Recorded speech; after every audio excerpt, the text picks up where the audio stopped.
सध्या रवींद्र धंगेकर आणि शरद पवारांची आता थोड्याच वेळात भेट होणार आहे। त्या पार्श्वभूमीवर धंगेकर या ठिकाणी आलेले आहेत।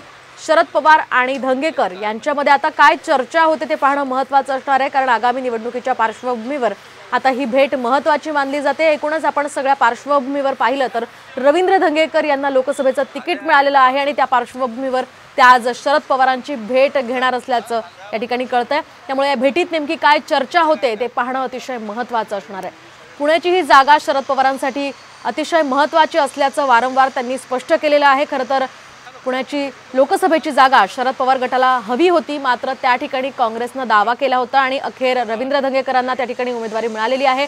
रवींद्र धंगेकर हे सध्या विद्यमान आमदार त्या ठिकाणचे आहेत आणि आता या पार्श्वभूमीवर रवींद्र धंगेकर हे शरद पवारांची भेट घेण्यासाठी आलेले आपण पाहतोय।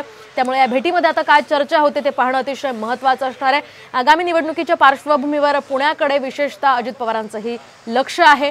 वारंवार अजित पवार त्या ठिकाणचे दौरे करतात, त्यामुळे पुण्यामधून निवडणूक ही महाविकास आघाडीनंच जिंकावी असं आवाहन शरद पवारांनी महाविकास आघाडीच्या नेत्यांना केलेलं होतं। त्या पार्श्वभूमीवर त्यांनी सभा सुद्धा घेतलेल्या आहेत, विविध ठिकाणचे दौरे केलेले आहेत आणि आज रवींद्र धंगेकर यांची शरद पवार भेट घेणार असल्यामुळे चर्चांना उधाण आलेलं आहे। त्यामुळे आता या भेटीमध्ये नेमकी काय चर्चा होते ते पाहणं अतिशय महत्त्वाचं असणार आहे आणि या संदर्भात आपण अधिक माहिती जाणून घेऊयात आमचे प्रतिनिधी अक्षय बडवे यांच्याकडून। अक्षय, काय सांगाल? सध्या रवींद्र धंगेकर आणि शरद पवारांची भेट होती आणि या भेटीला अधिक महत्त्व प्राप्त झालंय।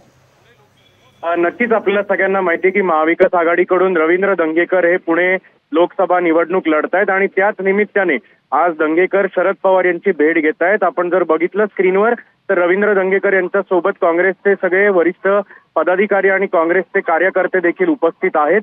कसब्याच्या पोटनिवडणुकीत रवींद्र धंगेकर यांनी भाजपला धूळ चारत थेट आमदारकीला विजय मिळाला होता आणि हाच विजय त्यांना पुढे कायम ठेवायचा असेल तर काँग्रेसने जो सर्वे केला होता त्यात देखील रवींद्र धंगेकर यांचंच नाव आघाडीवर होतं। त्यामुळे काँग्रेसकडनं त्यांना उमेदवारी देण्यात आलेली आहे आणि महाविकास आघाडीचा एक मोठा पक्ष काँग्रेस असल्यामुळे पुणे लोकसभा निवडणूक कशी जिंकता येईल याचा सगळा रणनीती आणि या संदर्भात चर्चा करण्यासाठी धंगेकर जे आहेत त्या शरद पवार यांच्या भेटीला आलेले आहेत।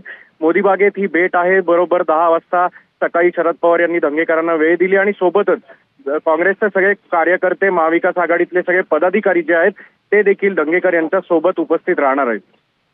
आगामी निवडणुकीच्या पार्श्वभूमीवर रणनीती ठरवण्यासाठी ही भेट असल्याचं आपण पाहतोय। धन्यवाद तुम्ही दिलेल्या या सविस्तर माहितीसाठी।